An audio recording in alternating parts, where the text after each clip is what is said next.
Road దాటుతూ పొలంలోకి వెళ్లింది. వెంటనే మహానంది పోలీసులకు సమాచారం అందించారు. చిరుత వరుస కదలికలతో యాత్రికులు, స్థానికులు భయాందోళనలు చెందుతూ ఉన్నారు. అటవీశాఖకు సమాచారం అందించామని, అప్పటి వరకు యాత్రికులు అప్రమత్తంగా ఉండాలని పోలీసులు సూచించారు.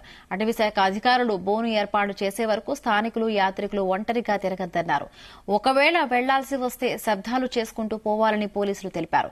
గతంలో కూడా చిరుతపులి గుడి సమీపంలో గోశాల వద్ద కనిపించింది. ఇప్పుడు మరొకసారి సంచరించడంతో స్థానికులు, భక్తులు భయాందోళనకు గురవుతున్నారు.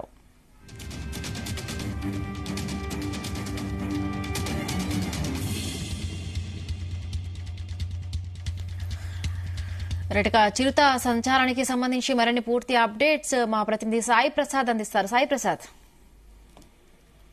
ఇప్పుడు మహానంది సమీపంలో మళ్లీ చిరుతపులి సంచరిస్తూ ఉండడంతో భక్తులు, స్థానికులు భయాందోళనకు గురవుతున్నారు. కొంతకాలం నుంచి చిరుతపులి లేకపోవడంతో ప్రజలు ఊపిరి పీల్చుకున్నారు. అయితే గురువారం అర్ధరాత్రి దాటిన తర్వాత ఈ దేవదర్శనం కోసం వచ్చిన అయ్యప్ప భక్త బృందంలోని కొందరు కాలకృత్యాలు తీర్చుకునేందుకు ఆలయం వెనుక వైపుకు వెళ్లారు. అక్కడ చిరుతపులి సంచరిస్తూ ఉండడం గమనించి కేకలు వేస్తూ పరుగులు పెట్టారు.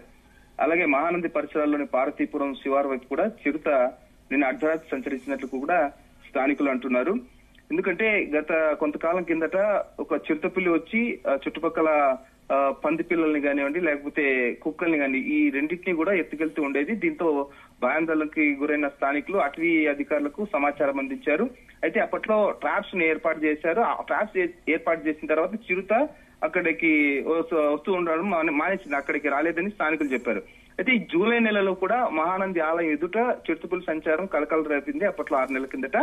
అయితే బుధవారం అర్ధరాత్రి మొన్న తిరిగి గురువారం రాత్రి 8 గంటల సమయంలో చిరుత జనావాసాల్లోకి వచ్చింది. దేవదర్శనం కోసం సుదూర ప్రాంతాల నుంచి వచ్చి ఆలయ పరిసరాల్లో భక్తులందరూ విశ్రాంతి తీసుకుంటుంటారు. అయితే ఆ భక్తులు అర్ధరాత్రి సమయంలో చిరుతను చూసి భయాందోళనకు గురై పరుగులు తీశారు. ఇంతవరకు దేవస్థానం, గోశాల పరిసరాల్లోని ఈశ్వరనగర్ కాలనీ, ఉద్యోగుల కాలనీ, పార్వతీపురం సమీపంలో ఈ సంచరిస్తూ ఉండిన చిరుత ఈసారి ఏకంగా మహానంది ఆలయం ముందు భాగంలోకి రావడంతో భక్తులు భయాందోళనకు గురయ్యారు.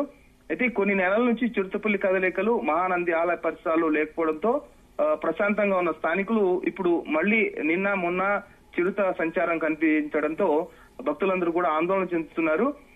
గతంలో కేవలం అంటే ఈ కుక్క పిల్లల్ని కానీ, లేకపోతే ఈ పంది పిల్లల కోసం చిరుత వస్తుండేది. అయితే జనావాసంలోకి వస్తూ ఉండడంతో మనుషుల పైన ఏమైనా దాడి చేస్తుందామని కూడా ఇటు భక్తులు కానివ్వండి, దర్శనానికి వచ్చిన భక్తులు కానివ్వండి, లేకపోతే అక్కడ స్థానికంగా ఉన్న ప్రజలు భయాందోళన గురవుతున్నారు. ఈ నేపథ్యంలోనే అటవీ శాఖ అధికారులు ఇక్కడ ప్రత్యేకంగా చిరుతను బంధించేందుకు ప్రత్యేకమైన ఏర్పాట్లను చేయాలని కూడా స్థానికులు కోరుతున్నారు. ఎందుకంటే ముఖ్యంగా మహానంది ఆలయ పరిసర ప్రాంతం అంతా కూడా అటవీ ప్రాంతం, దట్టమైన అటవీ ప్రాంతం, నల్లమల అటవీ ప్రాంతం ఇది.